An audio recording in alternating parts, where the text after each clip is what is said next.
Night. Night in the Montana prairies. An endless darkness spreads in every direction. Stars glitter in the sky. Cold wind howls across the grasslands. Montana. Big sky country. One of the most remote, most desolate, most mysterious states in America. This is where a person feels like they're in the center of the universe. This is where silence becomes sound. This is where people get lost. Highway to 100. Night.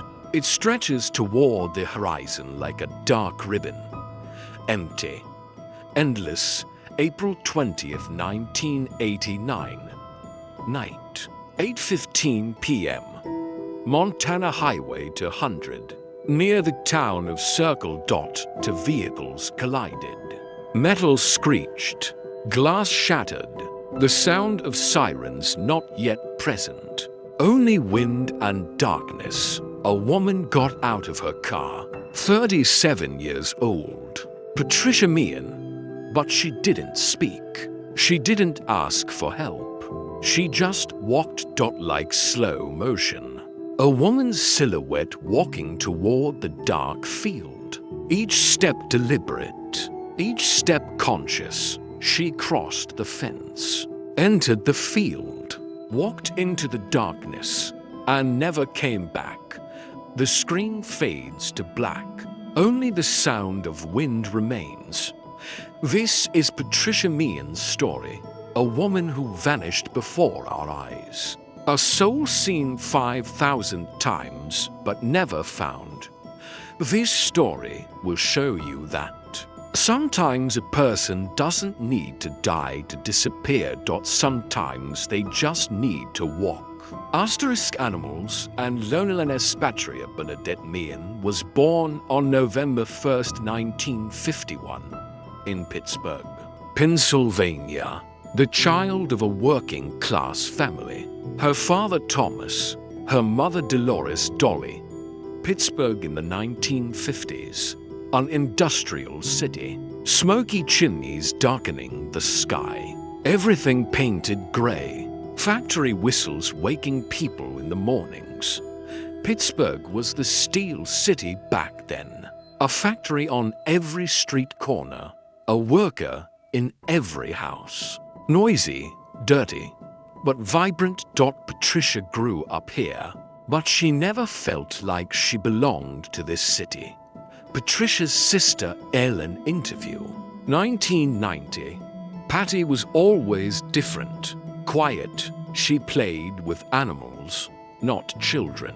She took care of stray cats. She nursed injured birds. My mother would ask, "Patricia, why don't you make friends?" She'd say, "People are cruel, Mom, but animals are pure.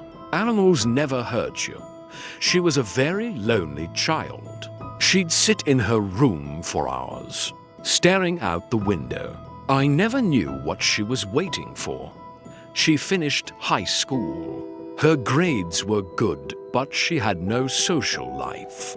In 1969, at 18, she moved to Oklahoma City. She studied early childhood development at Oklahoma State University. She wanted to be a teacher, to work with children. The first year, she was hopeful. She wrote letters to her family. "I'm happy here. I've made good friends. My life is changing." But something happened. The second year, the letters decreased. The third year, they stopped completely. Ellen Meehan, my mother, got worried. She went to Oklahoma, visited Patricia. When she came home, she was very concerned. "Patricia has changed," she said. "She's very withdrawn. She doesn't smile. It's like her soul has died." We never found out what happened. Maybe a relationship ended. Maybe she experienced trauma. We don't know. But from that day on, Patricia was never the same. She graduated in 1974, but she didn't become a teacher. Why? She never explained. She stayed in Oklahoma for a while. She worked as a waitress, did cleaning jobs, meaningless work, an aimless life. Years passed this way. 1974, 1975, 1976. Patricia was reaching the end of her 20s. She hadn't accomplished anything. She had no place. She had no one. And in 1985, at 33 years old, she suddenly decided, I'm going to Montana. Dolly Meehan interview, 1989. I asked her, why Montana? Why are you going so far away? I don't know, Mom, she said, but I can't stay here. I can't breathe. I'm suffocating. I have to go. She hugged me with tears. Don't worry, I'll be happy in Montana, she said. I'll start over there. I'll build a new life. I believed her. I wanted to believe her, but my heart was uneasy. It felt like I was seeing her for the last time. October 1985. Patricia boarded a Greyhound bus with only one suitcase. Inside, a few clothes, a few books, a few photographs. One direction, west. The scenery flows past the bus windows. Cities left behind. Moving toward the countryside. Industrial areas, then farms, then empty lands. It took 40 hours. From Pittsburgh to Bozeman, Montana. Pittsburgh, 300,000 population. Bozeman, 25,000. Pittsburgh, smoky, noisy, chaotic. Bozeman, clean, quiet, empty. Patricia thought she would belong here. Could she have been wrong? Bozeman, Montana. A small town nestled at the foot of the Rocky Mountains. Endless meadows stretching in every direction. The sky so vast you feel like you might get lost. Patricia settled here. She found work on a ranch. George Matthews Ranch. Ranch hand. Feeding horses, cleaning stables, repairing fences. Montana prairies in the early morning hours. Horses coming out of the barn. The ranch house standing in the distance. Everything quiet. Only wind and bird sounds. It was hard work. Dirty, exhausting. But Patricia was happy with it. At least at first. Ranch owner George Matthews interview, 1990. Patty was very hardworking. She'd get up at 5 a.m. She'd go to the barn without even eating breakfast. She'd stay up very late at night, working until the last lights went out. She got along very well with the animals. She'd talk to them, sing songs to them. The horses loved her, but with people, she never talked to people. She barely talked even to me. She'd say, "Good morning, Mr. Matthews," then silence all day. She was a strange woman, but kind-hearted. She wouldn't hurt anyone. But she had no social life. No friends. No relationships. Bozeman was a small town. Everyone knew everyone. People went to church, went to bars, participated in community activities. Patricia went to none of them. Ellen Meehan. We'd call every week. "How are you, Patty?" We'd ask. "I'm fine," she'd say. But I could tell from her voice. She wasn't fine. She was lonely. Very lonely. "Have you made any friends?" I'd ask. "No," she'd say. "People are complicated, Ellen. I'm happy just with my horses." She'd try to laugh. But it was a painful laugh, a forced laugh. Years passed. 1985, 1986, 1987, 1988. Patricia was nearing the end of her 30s. She had no children, no family, no career. And after a while, that big Montana sky began to feel like a prison. Wide-angle shot. The endless prairies stretching in every direction. In the middle, a tiny woman figure standing alone, so small she's barely visible. Spring 1989. Patricia was depressed. This was a clinical diagnosis. She was seeing a psychologist. In April, she started seeing Dr. Susan Richardson.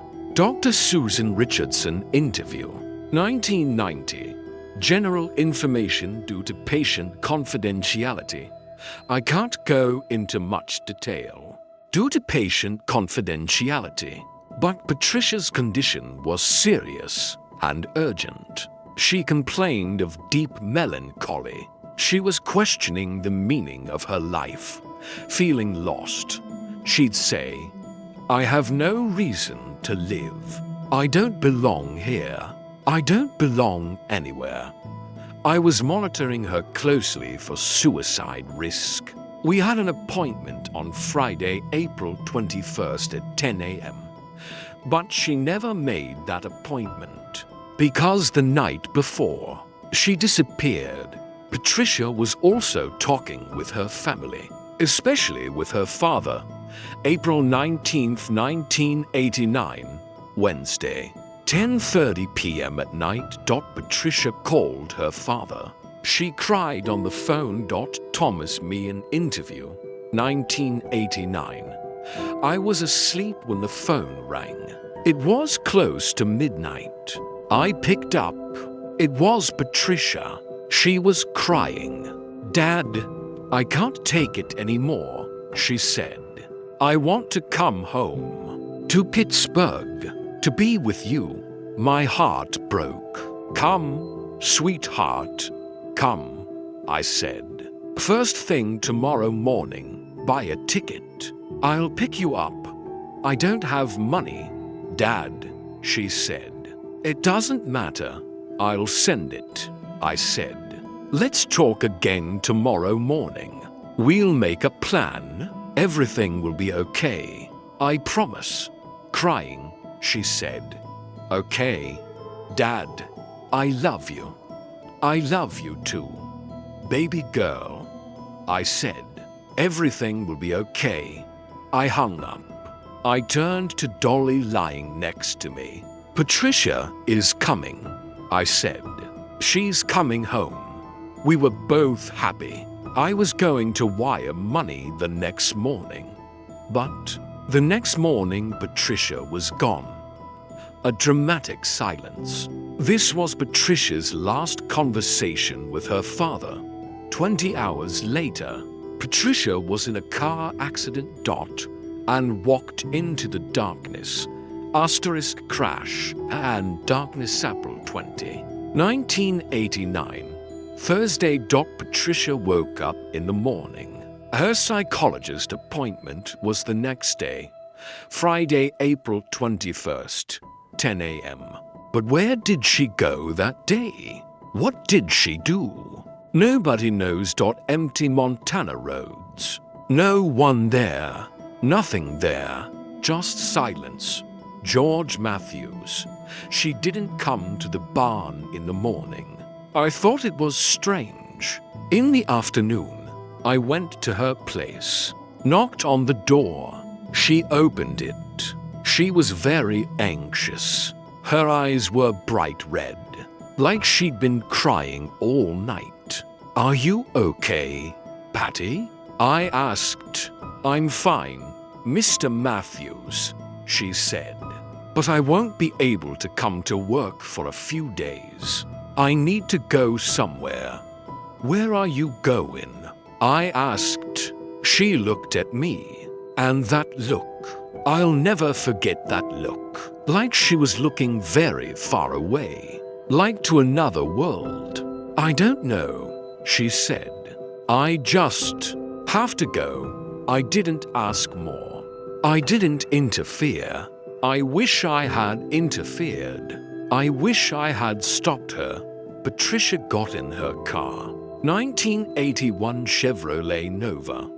Blue, old, rusty, according to Montana vehicle records. The odometer showed 130 for 1,000 miles, and she hit the road. But where to? From Bozeman to Circle, Montana is 380 miles to 612 kilometers. About a 6-hour drive. Why did she go there? She didn't know anyone in that area. She had no business there. There was no logical explanation. Maybe she had no purpose. Maybe she was just driving. To get away.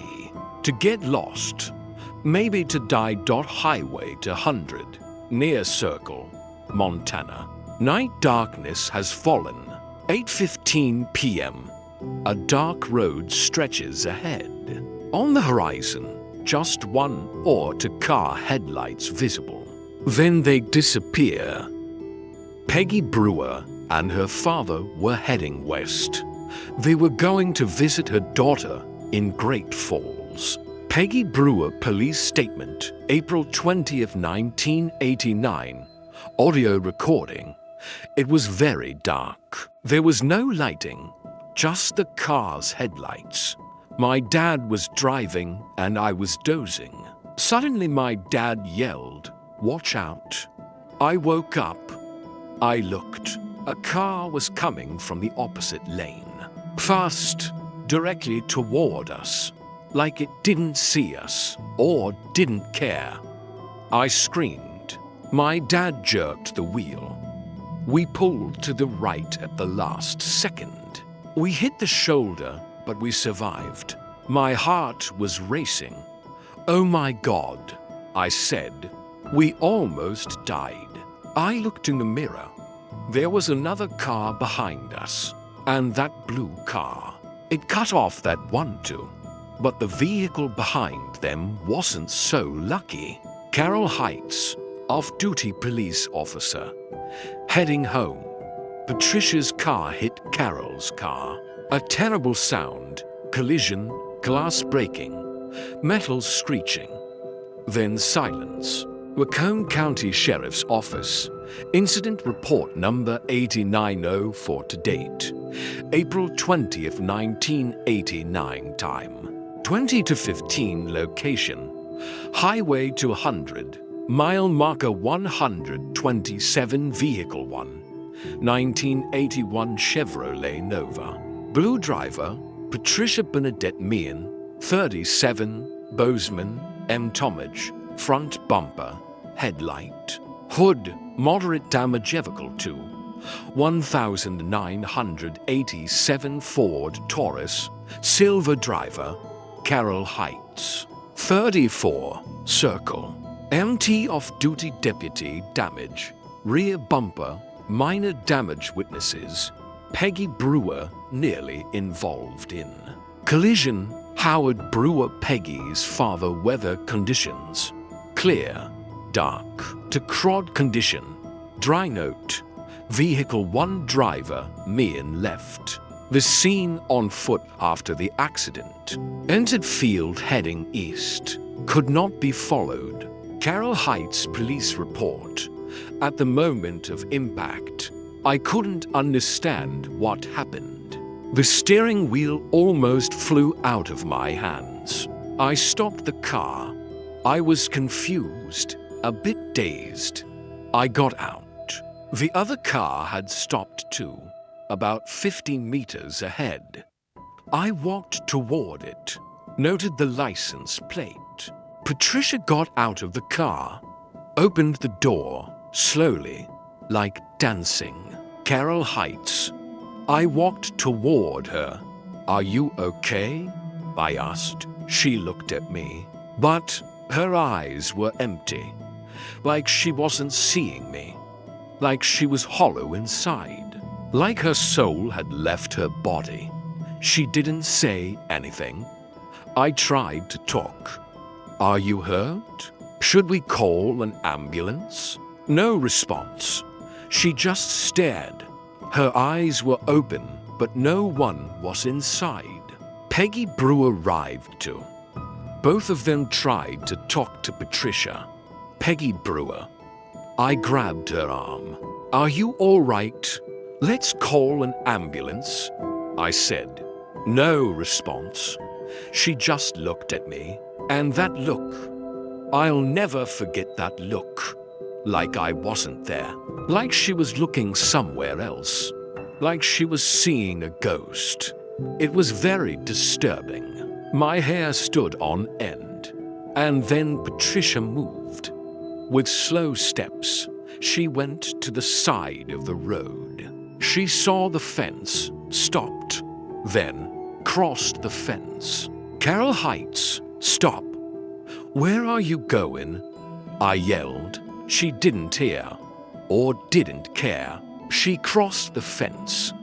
Wire fence. Entered the field, started walking into the darkness. I followed her. "Stop. Police help is coming." "Wait," I yelled. But she kept walking. Not fast, slow, but determined. Like she was going somewhere. But that direction. There was nothing in that direction. Just darkness.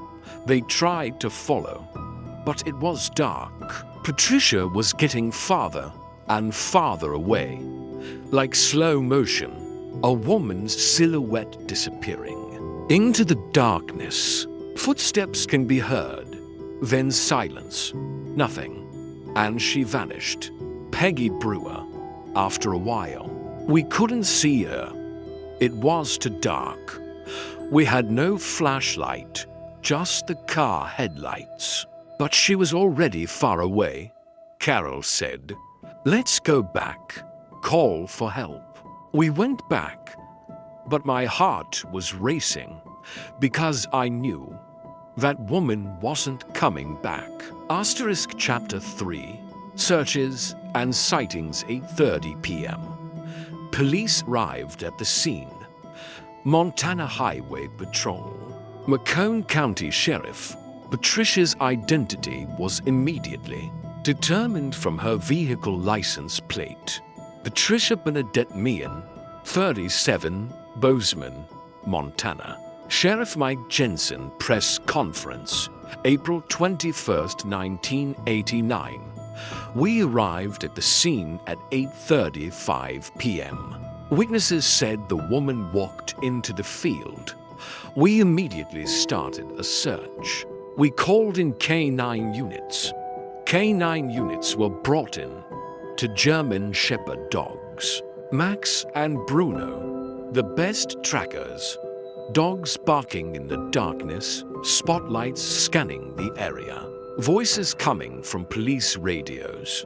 Codes, coordinates, reports. K9 Handler Deputy James Walsh interview. 1990. We let Max and Bruno smell a piece of clothing from Patricia's car. They immediately found the trail. Beyond the fence, footprints, tennis shoes, woman's body. They followed. I followed them. We went east, toward the fields. The dogs followed the trail. 1.2 kilometers, toward the east, toward the fields.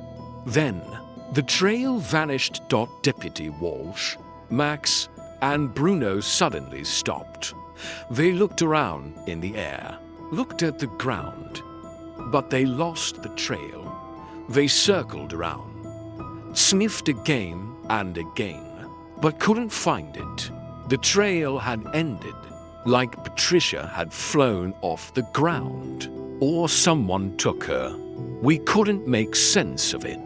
Macomb County Sheriff's Office, Search Report Number 89042 SAR, date April 20th to 21st. 1989 search start, 20:35 April 20th search and 6 o'clock April 21st. Total duration 9 hours 25 minutes 9 units. 2 dogs. Max. Bruno personnel. 18 officers volunteers. 47 people search area 3 kilometers radius around accident site. Highway to 100 north and south. Field areas. Ditches, circle town perimeter trail tracking. Trail found 2 kilometers eastward, then disappeared. Evidence. Non-clothing fragment. Non-last footprint location. GPS coordinates. 47.418 to N. 105.589 for result. Not found Sheriff Jensen. The trail suddenly ended. Like she flew off the ground, or someone took her, or I don't know. We can't make sense of it. We searched until morning. Helicopters came. Volunteers gathered. We searched everywhere. Fields, ditches, barns, shacks. But there was no trace of Patricia Meehan. They searched until morning.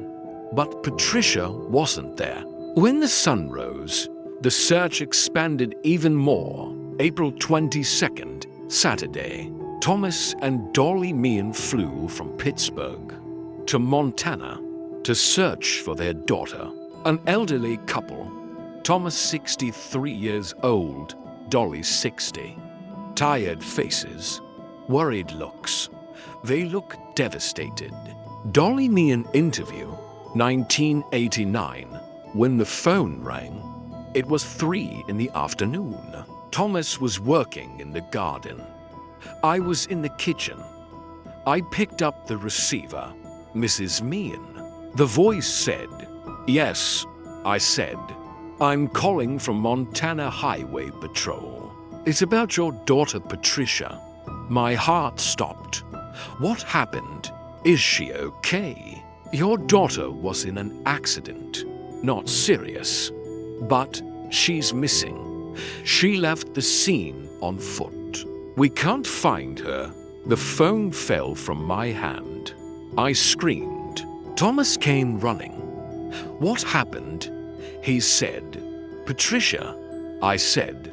"Patricia is missing." We hugged. We both cried. They got on a plane that same day. Pittsburgh to Billings, Montana. From there by car to Circle. They couldn't sleep on the plane. Asterisk Dolly Meehan. I couldn't sleep on the plane. I just prayed, "God, please protect my daughter. Please find her. Please bring her back to me." I kept crying. Thomas held me. He was crying too. "We'll find her," he said. "We'll definitely find her." But I could tell from his voice. He was scared too. When they arrived in Montana, they printed thousands of posters. Patricia's photograph, missing Patricia Meehan. Posters showing Patricia's photograph, a smiling woman. She looks happy, but there's a deep sadness in her eyes, like even the Patricia in the photo is lost. Asterisk, asterisk, asterisk, asterisk, missing person, asterisk, asterisk, asterisk, asterisk, Patricia Bernadette Meehanage. 37 height, 5'6" inches, 168 centimeters. Weight, 130 pounds, 59 kilogram. Hair, reddish brown, shoulder length thighs, green distinguing. Marks, small mole on left wristless seen. Highway to 100, Circle, Montana date, April 20th, 1989. 8:15 p.m. wearing, blue t-shirt, jeans, white tennis shoes if you have seen her. Please call Macomb County Sheriff 406-4853-405 Montana Highway Patrol. 1-800-5 They posted them at every rest stop, every restaurant, every gas station, every post office, every corner of Montana. They went on television, gave interviews to newspapers, spoke on the radio. Thomas Meehan TV interview, Montana News, April 24, 1989. Please, if you've seen my daughter, let us know. Maybe she has amnesia. Maybe she doesn't remember her name. Maybe right now she's in a hospital, or at a bus stop, or on a street. But someone knows. Someone saw her. Please help. We love her so much. She's our only daughter. I mean, we have Ellen to but Patricia. Patricia is our baby. Please bring her home. Thomas Meehan starts crying. His voice trembles. Dolly holds him. She's crying too. And the reports started coming in. Hundreds of them. Thousands of them. I saw Patricia. In Montana. No. In South Dakota. No. In Washington. Every report was checked. The family rushed to everyone, with hope, with excitement. But every time, disappointment. May 1989. Reports were coming in every day. Patricia was being seen everywhere, but was nowhere. Map of Montana, Idaho, Washington, Oregon states. Red pins everywhere. Hundreds of pins. Patricia was seen here, seen there, seen everywhere, found nowhere.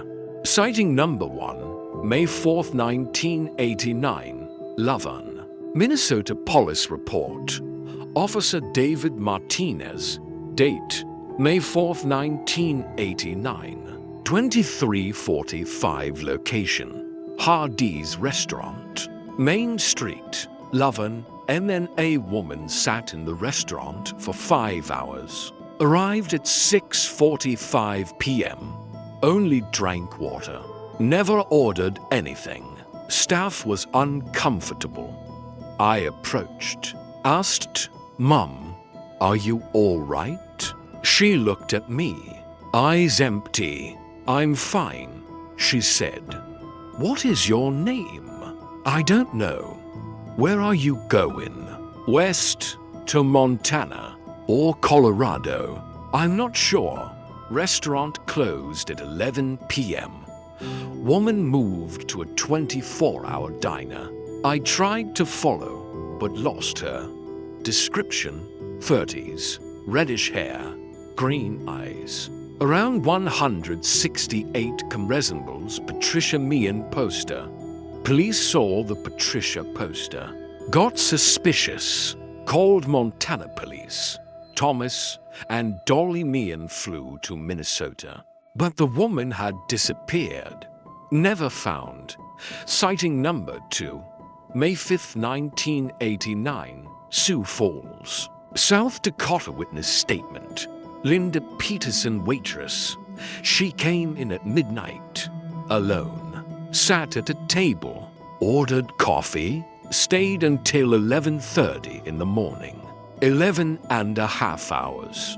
Just drank coffee, paid but left little tip. She was talking to herself. "I need to go," she was saying. "But where? Where should I go?" Very strange. Scared me, honestly. When I saw the police poster, I recognized her. Could have been Patricia Meehan. Sighting number 3, May 19, 1989, Bozeman, Montana. Most shocking report: Patricia was seen at a restaurant near her own home. Witness statement: Barbara Clements, waitress. It was definitely her. I knew Patricia from the ranch. About 2 years ago, she'd come to the restaurant a few times. I'll never forget because she always came alone. always sat quietly. She came on the morning of May 19th, around 7:30 a.m., ordered breakfast, eggs, toast, coffee, ate quickly, then said, "I need to go shopping at 9. I'm going to buy milk and bread," but she didn't leave. Sat at the table, stared blankly, talked to herself. "Where am I going? Why am I here?" she said. It was very disturbing. 9 o'clock came. She was still sitting. Then she suddenly stood up, left the money, ran out. I tried to follow her, but lost her. She disappeared. I'd seen the posters. I immediately called the police. Police came, but Patricia wasn't there. They went to George Matthews' ranch, went to Patricia's place. It was empty. Patricia was there, 5 miles from her home. But why didn't she go home? Why didn't she call her family? Why didn't she ask for help? Because maybe she didn't remember. Sheriff Jensen press conference, May 22nd, 1989. A reliable witness in Bozeman claims to have seen Patricia Meehan. If true, this shows Patricia is still alive and wandering around Montana. But why isn't she going home? Why isn't she calling her family? Our hypothesis: Patricia may be suffering from amnesia. The blow to her head from the accident may have caused memory loss. She may not remember who she is. Chapter 4: Amnesia Theory and Lost Yesterday. Michael Harrison, neuropsychologist, Stanford University. He studied the Patricia Meehan case. Dr. Harrison interview. 1990. Patricia's behavior shows classic dissociative fugue symptoms. Dissociative fugue is when a person forgets their identity, their past, and personal information. It usually happens after a traumatic event. In Patricia's case, there are 3 factors. 1. Pre-existing clinical depression. 2. Severe emotional stress. The phone conversation with her father. Desire to go home. 3. Car accident and possible head trauma. When these 3 combine, the brain can shut down. A psychological shutdown. The person can forget their identity, their name, their past, their family. But they can still live, walk, talk, eat, but they're not themselves anymore. They live like someone else. They can create a new identity, or have no identity at all. Just exist. Could this explain Patricia? Asterisk the head trauma from the accident, depression, stress, all combined and Patricia disappeared, not physically, mentally. Patricia Meehan no longer existed. In her place was Patty, a woman with no past, no purpose. Dramatic reenactment. A woman looking in a mirror, seeing her own face in the reflection, but not recognizing it. "Who are you?" she says. But no answer. Dr. Harrison. Fugue patients sometimes live for years without knowing their identity. Some take a new name, go to a new city, find a new job, and never remember. Then one day, maybe years later, maybe after a triggering event, they suddenly remember. Who am I? Why am I here? They say, and memory returns. But some never remember. They live their whole lives forgotten. And maybe Patricia is still alive. Right now in 2025, she's 73 years old, in a city with a new name, a new life. But she doesn't know who she is. Maybe in a nursing home, maybe in a hospital, maybe on the streets.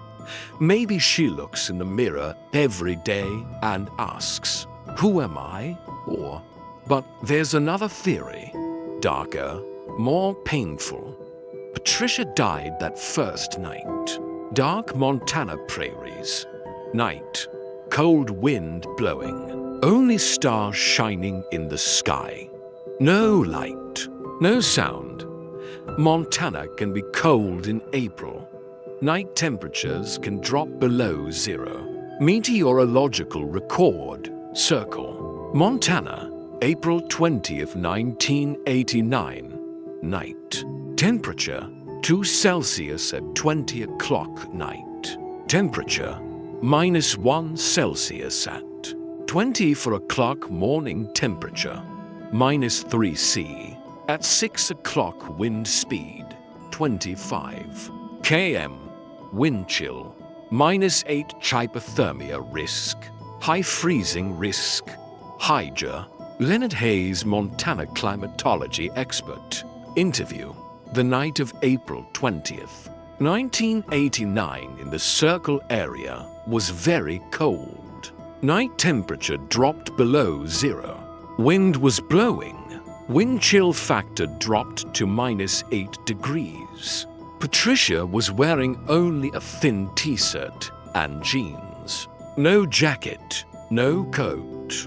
Under these conditions, if she stayed outside, hypothermia begins within 2 to 3 hours. It can be fatal within 6 hours. And in the direction Patricia went, eastward, there were no structures, no shelter, just open field. And maybe her injuries from the accident were more serious. Internal bleeding, brain concussion, broken ribs.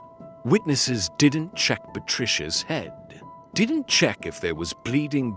Maybe there was serious internal injury. Hours later, loss of consciousness, shock, organ failure. In the darkness, in the cold, alone, she collapsed and died. Sheriff Jensen, not finding her body doesn't mean we won't find it. Montana is a huge state. 380,000 square kilometers, about the size of Germany. There are forested areas, mountains, valleys, ditches, caves. We might not find a body, especially if there are animals, wolves, coyotes, bears. A corpse disappears quickly. Within a few weeks, even bones scatter. Patricia could have died that first night, and we may never find her. The wild animal theory. Horrifying but logical. There are many predators in Montana. Wolves, coyotes, bears. If Patricia died out there that night, her body may have been cleaned up by nature. Never to be found. Never to be found. August 30th, 1990. Coeur d'Alene, Idaho. 1 year, and for months later, police arrested a woman. Charges: sleeping in public and littering. But police officer Steve Kaskimoki got suspicious. Officer Steve Kaskimoki interview, 1990. We were called to a park. A woman had slept in the park. When I went over, I saw her. She had reddish hair, green eyes, about 30-something years old. I remembered the missing posters. From Montana, Patricia Meehan. This was her, I'm sure. My heart started racing. The woman was questioned. Kaskimoki. We brought her to the station. What's your name? I asked. Morning Star, she said. Your real name? I said. Morning Star, she said. Where are you from? From Montana, or Washington, or Idaho. I'm traveling for God. For God? Yes. God gave me a mission. I need to travel the world. I need to save people. Do you know the name Patricia Meehan? She stopped, looked at me. I don't know. Who is that? I showed her Patricia's poster. Is this you? She looked at the photo for a long time. I don't know, she said. Maybe, but I don't remember. Coeur d'Alene Police Department. Suspect interview. Report date, August 30th, 1990. Suspect, Morning Star. Real name unknown. Age, approximately 35-40. Height, 5'5" -5'6", 165 to 168 centimeters. Hair, reddish brown eyes. Green interrogation. Q. Do you have a social security number? No. God's children don't need numbers. Q. Do you have family? A. God is my family. Q. When did you last eat? I don't know. Yesterday. Or the day before. Q. Can we take you home? I have no home. The roads are my home. Suspicion. Could be Patricia Meehan. Action. Montana police notified. News spread. The Meehan family in Pittsburgh got excited. Patricia's ex-boyfriend Kurt Fletcher came. Flew to Idaho. Met with Morning Star. Kurt Fletcher interview. 1990. I met Patricia in 1983. In Oklahoma. We had a brief relationship. About 6 months. Then we broke up but stayed friends. When I saw Morning Star, I froze. She looked so similar. Same facial structure. Same hair. Even her voice was similar. Hello, I said. She looked at me. But her eyes were different. Patricia smiled with her eyes. Patricia's eyes had warmth. This woman's eyes had nothing. Empty. And her teeth. Patricia had a small gap in her front teeth. This one didn't. I looked closely. No, this wasn't Patricia. I was sad. Because I really wanted it to be Patricia. Fingerprints were taken. Compared with FBI records. No match. Morning Star was not Patricia Meehan. Just someone who looked like her. Dolly Meehan interview, 1990. After returning from Idaho. Crying. Voice trembling. I didn't go to Idaho. I couldn't. Kurt went. He called. It's not Patricia, Dolly, he said. I'm sorry. I collapsed to the floor. Cried. Thomas held me. It's okay, Dolly. It's okay, he said. Other reports will come. We'll find her. But I didn't believe it anymore. Because I was so tired. So disappointed. Chapter 5.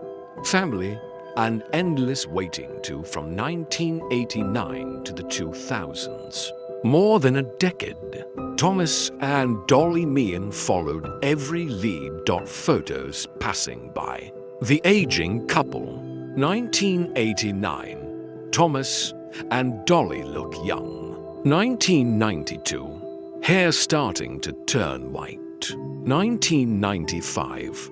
Faces full of lines. 1998. Backs hunched. 2000. They look tired, exhausted.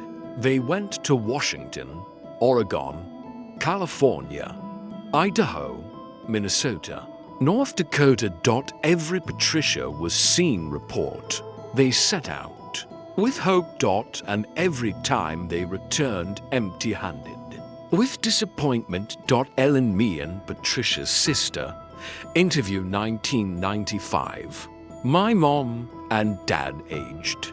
They aged rapidly. In 1989, my dad was 63 years old. He was a strong man, retired but healthy. But after Patricia disappeared, within 5 years he aged 20 more years. His hair turned white. His back bent. The light in his eyes went out. My mom too. She cried constantly. She'd wake up at night. "Where is Patricia?" She'd scream. "Why can't we find her?" Dolly Meehan interview, 1995, 6 years later. "I'm old now. Tired. My legs hurt. I have heart disease. The doctor says you shouldn't take long trips anymore. But I can't stop. Because my daughter is somewhere. Maybe she doesn't remember me. Maybe she doesn't even remember her own name. But I remember her. I remember giving birth to her. I remember her first steps. I remember her first words. And I can't abandon her. I can never abandon her." March 2003. Thomas Meehan died. Heart attack. He was 79 years old. He never found his daughter, Ellen Meehan, even when my dad was dying. He asked about Patricia. He was in the hospital, his final days. My mom and I were with him. He opened his eyes, looked at me. "Ellen, Patricia, did you find her?" he said. I started crying. "Not yet, Dad, but we will," I said. "We will. I promise." His eyes filled with tears. He held my hand. Tell her how much I loved her," he said. "Tell her I'm sorry. I'm sorry I couldn't protect her." "Daddy, you didn't do anything wrong," I said. "Patricia loves you. She knows that." He smiled. It was a weak smile. And he closed his eyes and died to gravestones side by side. Thomas Meehan, 1925 to 2003. Next to it, an empty space. For Patricia, August 2008. Dolly Meehan died. Cancer. She was 82 years old. She never found her daughter either. Ellen Meehan. Even in her final days, my mom didn't lose hope. "Patricia will come," she'd say. "I know it. Tell her that her mother is waiting for her." The day before she died, she held my hand. "Ellen, listen to me," she said. "Even if I die, don't stop looking for Patricia. Promise." "I promise, Mom," I said. "I won't stop." "Good girl," she said. And she slept and never woke up. To gravestones side by side. Thomas and Dolly Meehan. Between them, an empty space, reserved for Patricia. But Patricia never came. The 2010s, the internet age, Facebook, YouTube, missing persons forums. The Patricia Meehan case became popular again. Web sleuths, internet detectives, got involved. Reddit, websleuths.com, unresolvedny steries subreddit.forum user sleuthjane40 2" screen recording. 2014, there's a woman in Phoenix, Arizona. Her name is December Davis. She has amnesia. Doesn't remember anything from the 1980s. Was found in a hospital in 1990. Didn't know who she was. Reddish hair, green eyes. Could she be Patricia Meehan? It was checked. December Davis was real. But the age didn't match. December was born in 1960. Patricia in 1951. December Davis was not Patricia. Forum user Montana Mystery 88 2015. There's a woman in Los Angeles, living on the streets, in Skid Row, calls herself Patty, reddish hair, elderly, supposedly has amnesia. Could she be Patricia? It was investigated. Volunteers went to Los Angeles. They found many women named Patty, but none were Patricia Meehan. Dozens of photos on screen. Dozens of women. They all look similar, but none are Patricia. Ellen Meehan interview. 2018. The internet has been both helpful and bad, because notifications come every day. Sister, look at this woman. Could she be Patricia? I look. I get hopeful. Then disappointment. This cycle never ends. In 2007, NamUs was established. National Missing and Unidentified Persons System. A national database for missing persons and unidentified bodies. A Patricia Meehan profile was created. Case #8-99. Computer screen showing NamUs profile. Patricia's information. Her photo. Details. **NamUs case number 8000-199 name. Patricia Bernadette Meehan missing. April 20th. 1989 age at missing. 37 current age. 73 if alive physical description. Sex, female. Race, white. Height, 5'6" inches, 168 centimeters. Weight, 130 pounds, 59 kilograms. Hair, reddish brown. Eyes, green. Circumstances. Patricia was involved in a minor car accident on highway to 100 near Circle, Montana. After the accident, she walked away from the scene and into a field. She has not been seen since. Possible amnesia. DNA available. Yes, dental records. Yes, fingerprints. Yes, investigating agency. Macomb County Sheriff's Office for 06-4853-05 DNA profile extracted. If a woman's body is found somewhere, comparisons can be made. Dental records uploaded for identification. But to this day, no match. NamUs technician Sarah Walters interview. 2020. The Patricia Meehan profile has been active since 2007. Every year, we compare it with dozens of unidentified body profiles. DNA, dental records, physical features. But there's never been a match. This means two things. Either Patricia is still alive, or her body hasn't been found yet. October 2025. 36 years have passed. Patricia Meehan is still missing. Ellen Meehan 2020 for interview. 73 years old. I'm old now.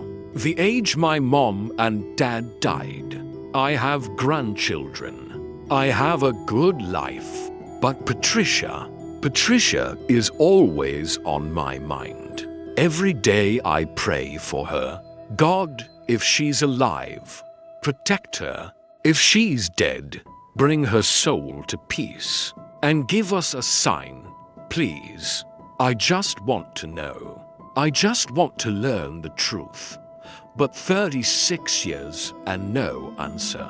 Asterisk epilogue. Vanishing before our EYES 36 years have passed. Patricia Meehan is still missing. Modern Montana footage. Highway to 100 today. Still empty. Still silent. Nothing has changed.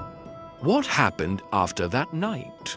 Nobody knows. Maybe amnesia. Maybe a new identity. Maybe she's living in a city with a new name. She's 73 now. If she's alive, maybe in a nursing home. Maybe in a hospital. Maybe on the streets. Maybe she looks in the mirror every day and asks, "Who am I?" Maybe she died that first night. In the cold, alone, somewhere in the Montana prairies.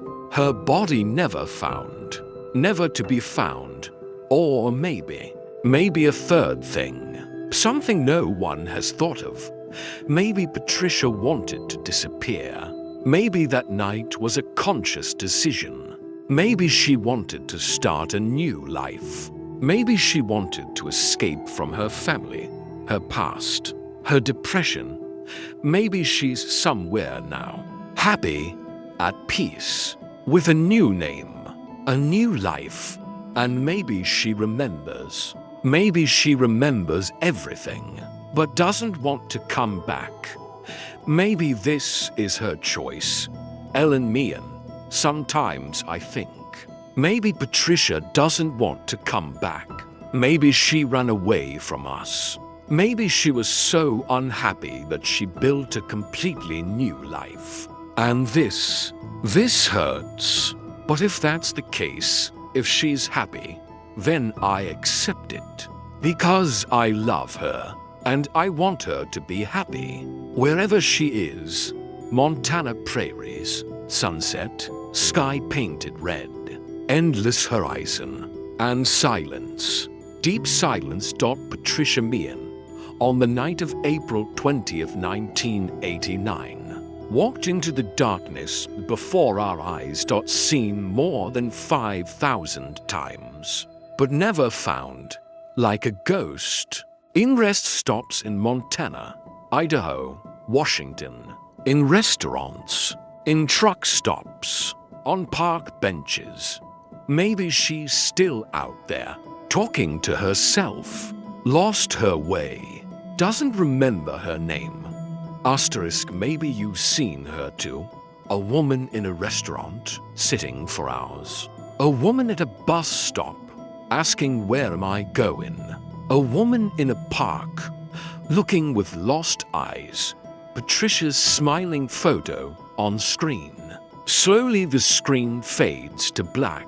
That smile fades. And darkness. If you see a woman in her 70s, with reddish hair, green eyes, using the name Patty or Patricia, with amnesia, not remembering her past, please report it. Because maybe she is Patricia Meehan. And maybe, just maybe, she wants to come home. But she doesn't remember the way. Silence. Montana wind howling. From very far away. Maybe imagination, maybe real. A woman's voice. Can someone help me? Please, who am I? Then, complete silence. Asterisk final cards. Patricia Meehan. November 1st, 1951. Missing. April 20th, 1989. Last seen. Highway 200. Circle. Montanage when disappeared. 37 age today. If alive, 735,000 plus sightings reported known confirmed mother. Dolly died. 2008 without finding Patricia. Father Thomas died. 2003 without finding Patricia. Case still open. Amos number 8,199.